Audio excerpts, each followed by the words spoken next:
Welcome to Reframe, the podcast where we're redefining what's possible, one mindset shift at a time. I'm Jess, your guide on this journey to help you to rewrite your story and transform from the inside out. Let's dive into how small changes in the way you think can lead to big changes in the way you live. You guys really resonated with the 1% effect episode, so I thought I'd dive into that a bit more. This is definitely more of a practical episode than a mindset one, but you need to have that 1% mindset in order to implement this, to trust this process and for it to stick. Because we can all start these changes, but if we don't maintain them, it doesn't matter if it's a big change or a little change, we won't see the benefits. We'll be more likely to self-sabotage and will then feel that shame of it not working.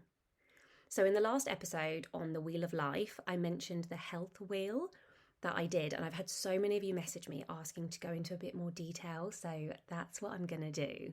The health wheel for me was about focusing on the 4 aspects of health: physical health, emotional health, financial health, and relational health. For me, those are kind of the 4 elements to a healthy and fulfilled life. And of course, you can add your own in or change one of them. But for me, when these 4 things are thriving, life is sweet. If they're not thriving, life just feels sucky and out of alignment. So each one benefits the other. Each one thrives when the others are thriving. And equally, each one is impacted when another is in poor health, shall we say. So when I did this exercise, I really focused on 1% shifts that would contribute to both short-term and long-term positive impact across all of those areas. And if some of the shifts were big, then I simply broke them down into smaller 1% shifts. But to be honest, all of them were small shifts, which is amazing because it's just so much easier to implement when they're smaller. They were either all things to implement here and there or take away here and there. So I'm going to do a separate episode for each health area. And I'm going to start with financial health because it's the one that I've been working on most recently. And it's something that, as we're in winter and still very much in hibernation mode at the time of recording this anyway, I could pretty much do all of these 1% shifts from the comfort of my home with just a few phone calls or emails. And when I spoke about this on Instagram, I had so many messages asking for more details. So it feels like the perfect place to start. Now, it goes without saying, I'm not a financial advisor or a money expert. This is just my experience as a self-employed single mum with no previous financial education growing up, but who has made plenty of financial errors in my life. Like, trust me, I've made some big boo-boos when it comes to money. And I'm just trying to make good money decisions so that I can create a deeper level of financial security and financial freedom for myself and my boys. And I want to do that ethically, simply, and in a way that aligns with my values and my desires. So let's dive into how small shifts in your finances can create a big impact for your financial health. Now, the mindset here really goes back to my castle analogy, that if you want to have the turret on the castle and the pretty flying flag, you need to have strong foundations.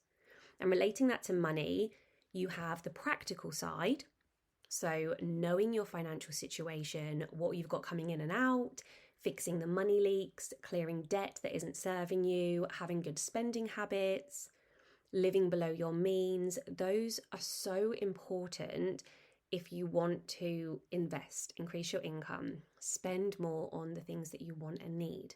Because there's no point in increasing your income if you're wasting money. There's no point investing if you don't know how much you realistically can invest, or if you have debt that really could be done with clearing first or alongside investing. So the practical knowledge stuff is key. But you also have the mindset side. You know, you can win the lottery, you can get a raise, you can be gifted money, but if you have poor money mindset, you know, things like beliefs of I'm not worthy of it, I can't keep it. People like me don't have this kind of money. I'm greedy if I have money. People with money are bad people. those kind of things, you're going to end up spending it or giving it away.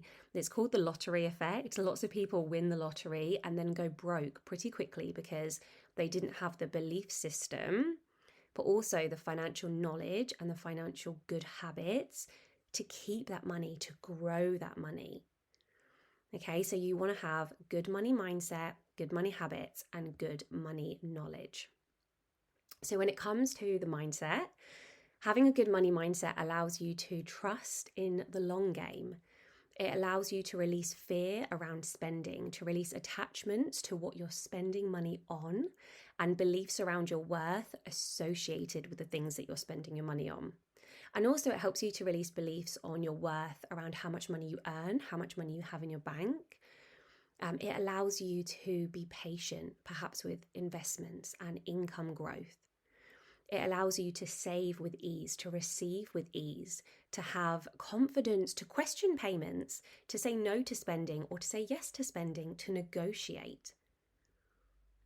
Having a good money mindset is having a good relationship with money, seeing it as an energy that you're co-creating with, not something that holds power over you, that can shift how you're perceived based on your lack of or amount of money. Having a good money mindset means it's not something that you believe can alter your physical state or that can alter your physical state, having heart palpitations when you're spending, having anxiety when you open your bank account, physical stress over money. Okay, you want it to be something that you trust, that you work with, that flows to you and from you. And you can work on your money mindset through identifying your beliefs. Obviously, this is a big thing that I work on. Limiting beliefs are my jam. And I do so much of that in Heal to Reveal. But basically, you'd want to work backwards, really looking at your financial situation as a whole and what you want to change about it. And then looking at what your habits are and what your beliefs are attached to these habits. So these habits can be how you talk about money, how you think about money, but also your physical habits, like how you spend, save, invest, receive, etc. And it's actually a really fun process. I don't know. You might be listening to this and thinking, really? Because it doesn't sound very fun, but it's fun. Because you become really aware in the moment when you're spending, when you're offered money, when you receive a bill. You can learn how to observe how your nervous system is reacting and what your thoughts are. And it's such powerful work. If you want me to dive more into the mindset side of it in another episode, then I absolutely will. But there is a great love letter to your subconscious audio in the Heal to Reveal library. It's called Money Flows to Me in Abundance. And you listen to it while you're cooking, cleaning, driving, exercising. You can fall asleep to it as well. But it's just a really great thing to listen to reframe your subconscious beliefs around money. It's so powerful. I listen to it a lot and I can physically feel my energy shift around money. And I notice it as well when I'm in those moments, making a payment for something, when I receive a bill, when I'm offered money for something, I can feel that shift in my beliefs and in my nervous system. We also have an incredible special guest session on money mindset in the Heal to Reveal library. There's a whole library of special guest sessions for loads of different topics, but this one is by Emily Nutley, who's a money coach. Now, it's more practical tips, but she's actually now moved over to being a holistic money coach. So she's definitely someone to look out for if money mindset is your thing. And if you're listening to this episode, then I'd imagine it is. So yeah, there's lots of things I can do to help you with your money mindset within Heal to Reveal. So just send me a message if that's something you want to work on. So that's the mindset side of things. You also want to have that money knowledge. Learning about inflation, alternative places to put your money, diversifying, compounding interest, healthy credit versus unhealthy credit, how to make money work for you. If any of those words or phrases sound like an alien language to you, believe me, I didn't know what half of that stuff meant a year ago, but I committed to learning. I think I mentioned in the last episode that I am such an open learner. Like, I will never feel ashamed to be the person learning everything. I always take notes. I'm always open to learning more. And I didn't do this like intensive overhaul of my financial learning, but it was small learnings here and there. There's a wealth of books, Instagram accounts, podcasts that I've learned from. And if you want to know any recommendations for who I learn from, please do send me a message on Instagram. And I'm more than happy to send you a list of people.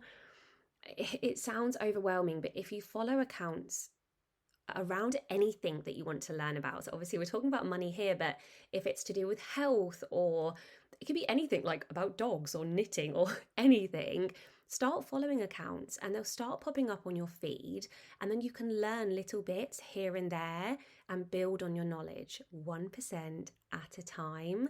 And the beauty of doing this is you're making those mindless scrolling sessions much more mindful, and you're tailoring your feed to things that you want to learn about. And it doesn't seem overwhelming because you're not, like I said, doing this big intensive course to learn everything, which is an amazing way to learn for lots of people. But for me, I just wanted these small 1% shifts. And I think a great way to do that is through learning in that same 1% way. So that's the mindset and the knowledge, and then habits, the practical things that you can do, those 1% shifts to really transform your financial health. So this is where I'm going to share 10 tips that have transformed my financial situation and will continue to do so as time goes on. These are all things that, as I grow and I expand and my financial situation shifts, I'll keep implementing these. So tip number 1, know your situation. Now, this can feel painful and scary, but I promise the painful and scary part is related to your beliefs around your situation. So checking your credit card statement, for example, might trigger your nervous system into fight or flight and literally make you want to run away or vomit. But there's no immediate threat. There's no scary bear present.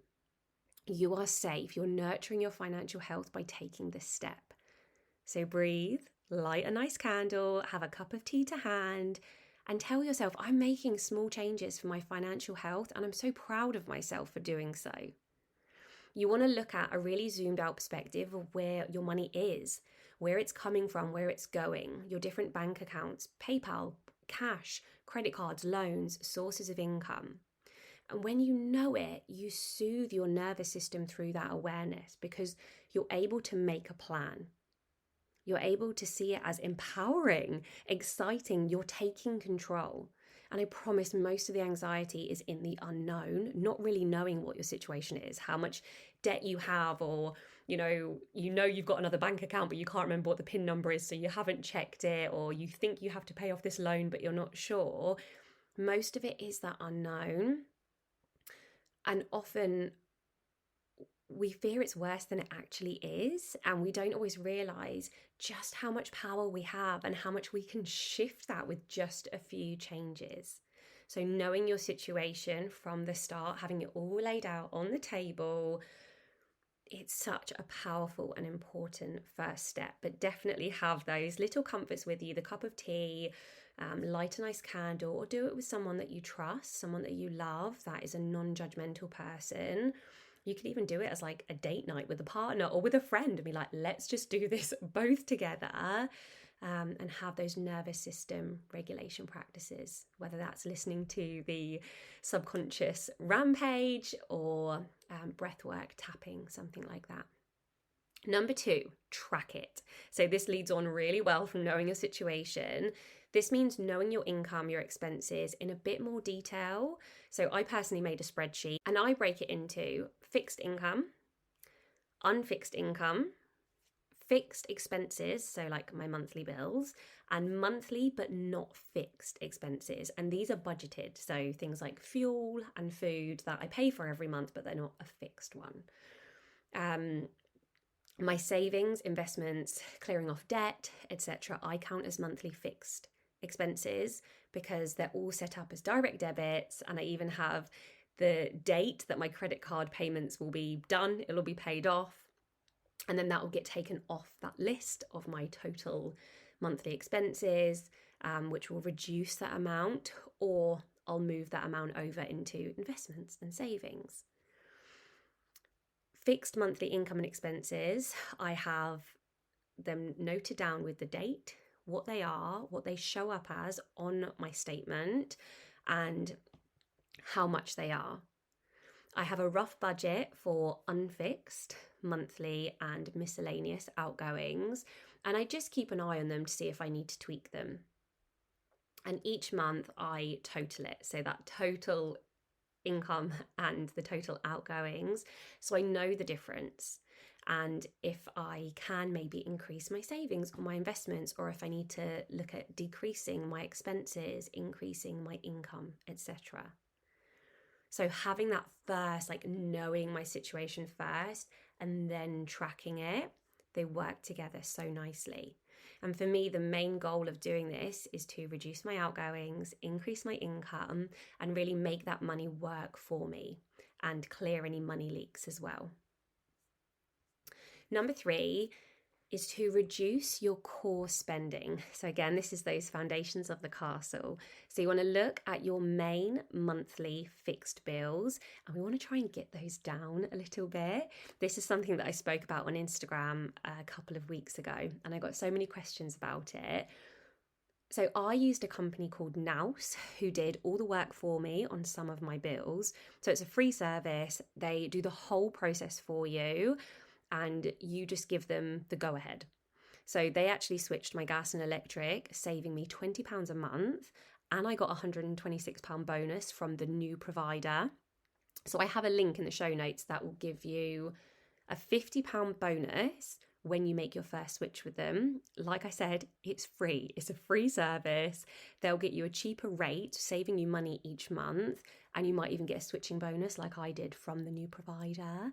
But you have to use that link to get that £50 bonus. But it's just been the simplest process, and they communicate with me via WhatsApp, and yeah, it's been amazing. I also called up a couple of companies myself, so I found cheaper deals elsewhere for my mobile and my broadband.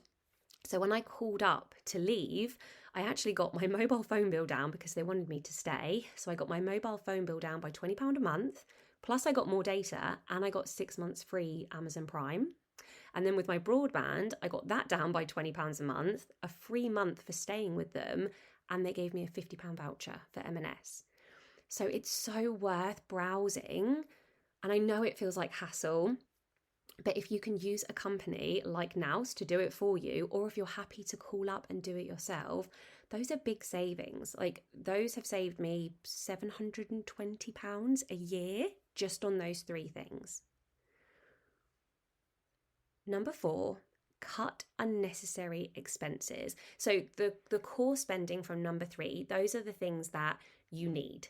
You know, the things that you can't get rid of unless you don't want to have a mobile anymore. I mean, how liberating would that be? But there are some things that we can't get rid of, but we can definitely look at cutting down. But number 4 is cutting unnecessary expenses. So when I went through this process, I ended up cancelling a second phone bill that I wasn't using, a membership of one of my sons that he wasn't using, a membership I wasn't using, 2 Amazon Prime accounts from 2 different bank accounts when I could have been getting it for free as a gift from my mobile bill anyway. And I closed an old bank account that I wasn't paying for. I was paying for, but I wasn't using anymore. And again, all of those saved me £70 a month, which is an additional £840 a year. And this is where the tracking comes in, going through a month's bank statement, entering all those fixed expenses on a spreadsheet with the dates and the amounts, then going over another month or 2 just to make sure the dates align, because sometimes if it's a date range, it's worth noting that just in case you have quite a tight income expenses margin. And then take note of what isn't used anymore, or what you don't recognise, or what in my case you might be paying twice for. Number 5, set budgets for unfixed monthly spending. So things like your food, your fuel, your supplements, pay-as-you-go kids activities, or your own activities that you pay as you go for. All things that you're pretty much paying for each month, but they're not fixed as a direct debit or a standing order. Some banks actually help with this. My old bank didn't, but my new bank, which I'll talk about in number 6, they actually have the option for me to set budgets. So it will track the merchants that you shop through, and it will add them to each category, so you can see how much of your budget you're using and you can adjust it accordingly. So either adjust the budget or adjust the amount that you're spending. So I have like a set one for my fuel, for my food. And again, because I tracked it, I could figure out, right, roughly I'm spending X amount on fuel every month. So that's going to be my budget. I'm spending X amount on food a month. So that's going to be my budget. Number 6, get your money to work for you. I switched to a bank account with a higher interest rate, or in fact, an interest rate, because my last one, I wasn't getting paid any interest for the money that was sitting in the bank account. It also, this new one gives me cash back, and I got paid £150 bonus just for switching.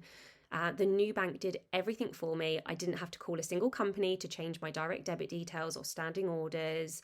I didn't have to contact my old bank to let them know. The new bank just did everything. And before, my money was just sat in a bank, no interest, no cash back, losing money to inflation.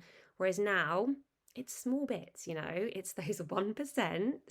But I'm earning cash back on my monthly spending, like my bills, my gas and electric, my broadband, things that I'm paying every month. I'm now getting cash back for, and I'm earning interest in the money that's in there every month. Number 7, streamline the places where your money is. And again, this is where it really helps from that point number 1, knowing your situation, having it all out on the table, because you can see all of these different, maybe bank accounts and things that you have. And then you can ask yourself, do I need multiple current accounts, saving accounts, PayPal, different wallets, etc.? This is a really lovely opportunity to declutter, to close old accounts, or just to make sure that you're using those accounts in the right way. If you keep everything simple, it's more accessible. You're more likely to check, to keep on top of your finances, not to feel that anxiety when it's easy to access. And that's going to really contribute to having that good relationship with money. Because I know if I have a bank account and maybe I can't access it on the app because I don't have the PIN number for it, or, it's really hard to access, the thought of having to find the PIN number or call up or get the paperwork, when it's hard to access, I avoid it. And that's probably in part my ADHD brain. But for me, I need things to be simple. So I actually have a folder on my phone called Wealth. You could call it anything. You could call it money, finances, abundance, income, whatever it might be, energy. But mine is called Wealth. And that is where my banking apps are. I've got like my PayPal, my banking apps, anything to do with money. So then it's just easy for me to find. I feel like that should probably have been another point. Number 8, save and invest. If you don't have a set amount that you can save each month to either put in savings or to invest, then I'd really recommend a service like Plum. Now, I've used Plum for years and it is amazing. Again, it's a free service. I've got an app on my phone. In fact, I've got a link in the show notes for you to download it. And what it does is it squirrels away money from your current account to a pot that you can instantly access at any time. You withdraw it instantly to your bank. It's free. They don't charge you to hold the money. They don't charge you to withdraw it.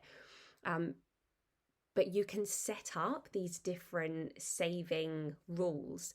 So there are lots on there. There is a paid version where there are more options, but the free ones, honestly, have saved me so much. So the ones that I have set up, there's a fixed savings rule.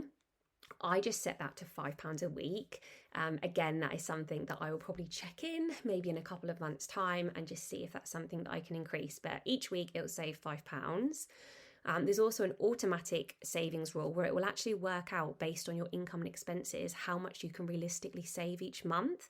So if each month your income and expenses fluctuates, it will work it out based on what you can realistically save, which is amazing. There's also roundup rules. So for example, it will, if you spend like £4.75, it will round it up to the nearest pound and it will save 25p for you. Or you can set the £1 rule. So if it if you pay something, buy something, spend something on the pound, it will save another pound for you. And then all of that money goes into a pocket and you can invest that money. Again, it's free to do that. But it's an amazing way to save. And it's things that, if you're spending £4.75, it doesn't really feel much different to £5. So just saving those little bits here and there, and it really adds up. And those things are really great for then Christmases, birthdays. And like I said, you can withdraw it instantly if you choose to. And if you're going to have your money in a savings account, just make sure that it's worth it. It's got a high interest rate. And have a plan of what you're going to save it for, whether that's an emergency fund, holidays, birthdays, Christmases, because when you have that attachment to or association to it, it gives you that like emotional bond to it. When you know it's for Christmas, you can start imagining the presents that you're going to buy for people, or the food that you're going to get, or if it's for a particular holiday. You're more likely to save, you're more likely to have a good relationship with the money in that savings account when you know what it's for, and you're less likely to spend it and to take it out for things that perhaps you don't need to. If you are going to invest as well, I'd really recommend diversifying your investments. I'm not going to go into things like ISAs and stuff because, like I said, I'm not a financial advisor. And this isn't a financial podcast, but there are so many ways that you can get your money to work for you rather than it sitting in a current account with no interest or low interest and no benefits. So on to number 9, working on your debt. Now, I really want to start this by saying there is no shame in debt. Debt is a tool that many of us healthily use. It can leverage our lives, and if used correctly, it's amazing. But if you're paying above the eyeballs in interest, or even not paying it off at all, then it can be having not only a negative impact on like your credit card score and your ability to move into financial security and financial freedom, but also on your relationship with money and your beliefs around your abilities when it comes to money. And I definitely experienced this when I had credit card debt, and I felt a lot of shame around it. I didn't want to tell people about it, and I just saw it as this big block in front of all the other things that I wanted, saving and investing, and mainly for me it was the shame. So here's something that I did, or a couple of different things that I've done. So whenever I've had a large sum on my credit card, things like, when things broke or when I took the boys away on holidays, I would put that on my credit card. I moved it over to a 0% interest credit card, and I always set up a direct debit so that I could pay it off in the set time frame before the interest started. So these all really vary, and it does depend on your credit score. But I've had one before that it gave me 24 months, 0% interest. So I transferred it over, divided that amount by 24 and set up a direct debit. So it was automated. I didn't have to think about it. And then each month I actually had on a spreadsheet as well. I could then just take off that amount, and I could watch that amount get lower, and I knew that I was working towards the end goal of it being paid off and not paying any interest on it. And that direct debit counted as my monthly fixed, like one of my monthly fixed expenses until it was paid off. You do sometimes pay a transfer fee on it, so it's worth looking at whether it makes sense for you to do it, but it is a great solution if you know that you can clear it before the interest rises or starts, and if you know that you won't miss a payment as well, because sometimes if you miss a payment, that can lead to them putting the interest rate straight on, even if it's, the time frame hasn't ended yet. When it comes to debt as well, it's a great way to consolidate it all. So if you have multiple credit cards, if you're able to move them all onto one 0% interest one that you can pay off, that's amazing, because it just means you're saving on paying all that extra money just for interest. You can just pay off what you owe and nothing more.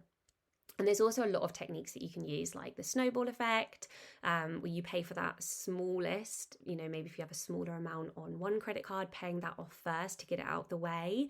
And it also gives you that sense of accomplishment as well, which is amazing. Or start with the biggest one to lower that amount of interest. There are so many different ways.